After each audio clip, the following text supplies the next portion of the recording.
Assalamualaikum warahmatullahi wabarakatuh. Bersyukur kepada Allah dengan mengucapkan alhamdulillahirabbil alamin.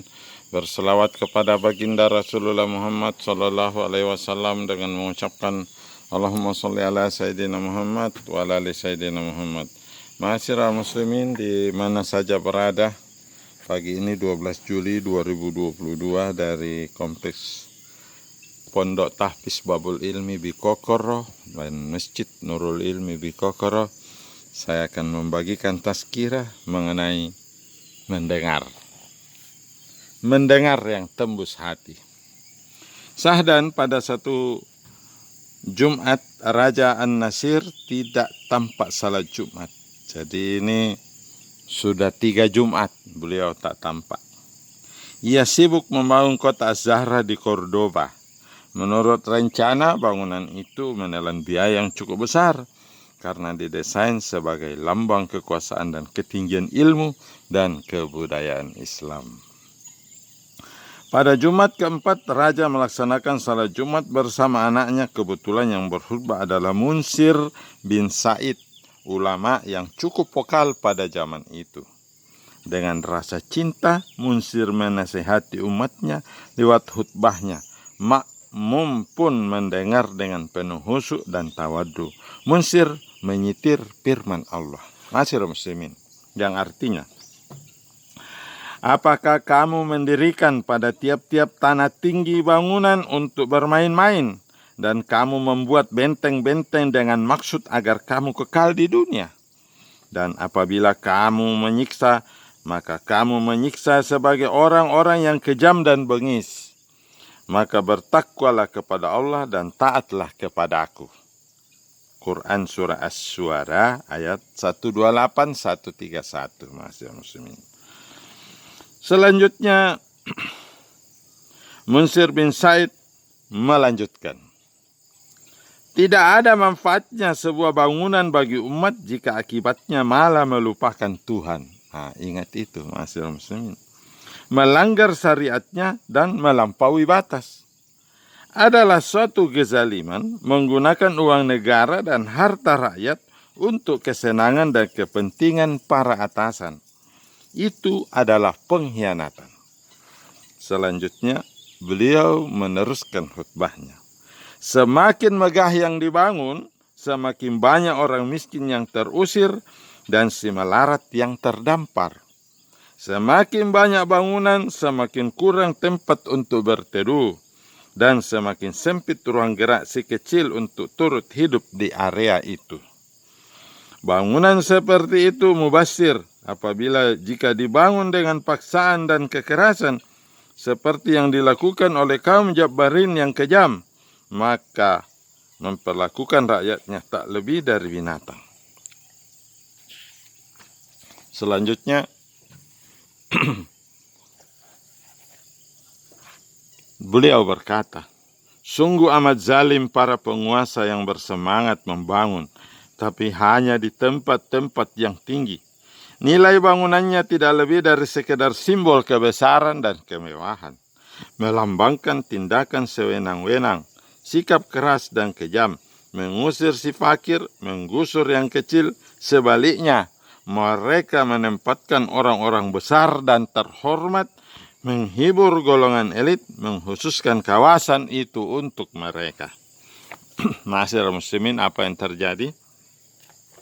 Raja An-Nasir yang nama lengkapnya Abdurrahman bin Nasir mendengar dengan khusyuk, memperhatikan setiap kata yang keluar dari lisan sang khatib.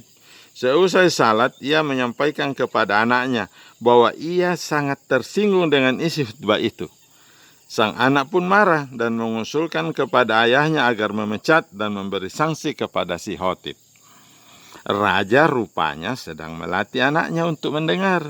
Ia sengaja memancing reaksi anaknya untuk kemudian meluruskan dan membenarkannya. Ketika itu sang raja berkata, tidak patut kita menggeser orang yang baik, yang benar-benar mencintai kita dan membela umat. Dia tetap sholat mengimani kita selagi saya dan kamu masih hidup, insya Allah.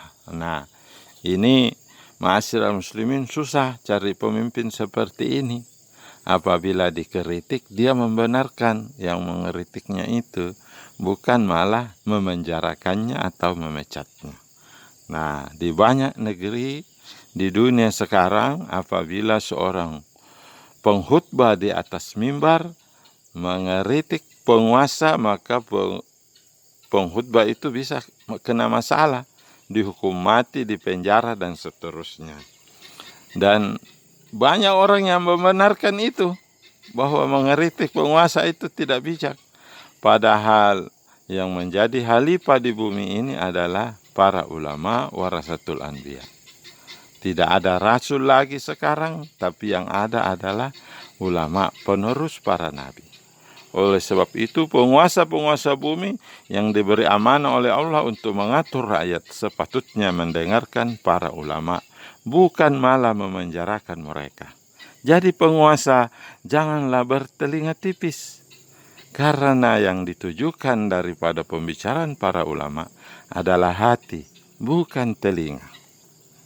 Disebutkan di dalam banyak cerita, apabila kamu menegur kawanmu saat imam berkhutbah pada salat Jumat dengan ucapan dengarkan, maka pahala salat Jumatmu menjadi batal. HR Bukhari Muslim.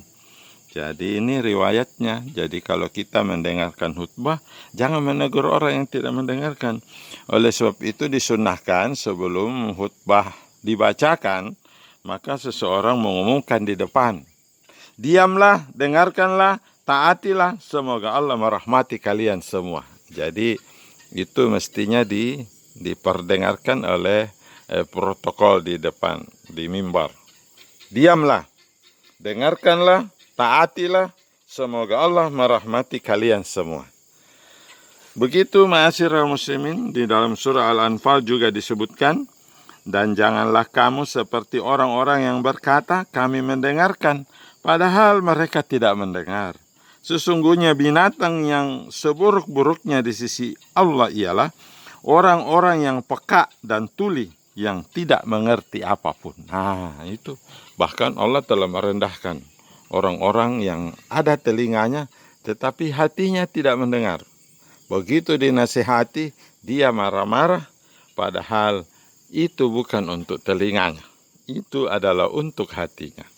Oleh sebab itu, perkara terbesar di bumi ini bukanlah perkara masalah puasa, salat, haji, mengeluarkan zakat, tapi perkara terbesar adalah melawan hawa nafsu. Salat itu bisa terpaksa, puasa bisa terpaksa, zakat bisa terpaksa, haji pun bisa terpaksa. Tapi melawan hawa nafsu itu adalah pekerjaan yang paling berat. Oleh sebab itu, lihatlah apa yang diucapkan. Jangan memandang siapa yang mengucapkannya, kata Ali bin Abi Thalib.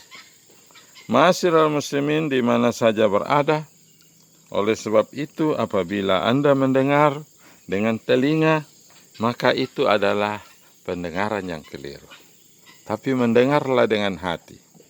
Begitu banyak orang yang kuat berbicara, tetapi sangat sedikit orang yang kuat mendengar.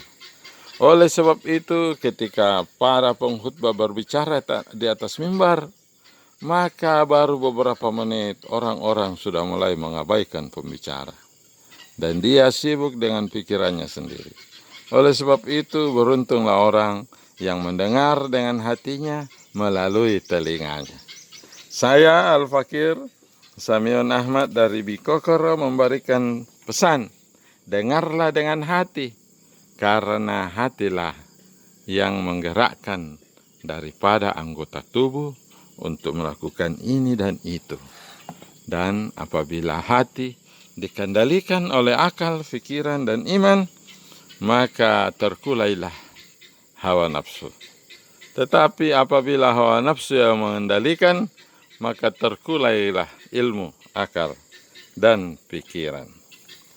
Semoga memberi manfaat. Assalamualaikum warahmatullahi wabarakatuh.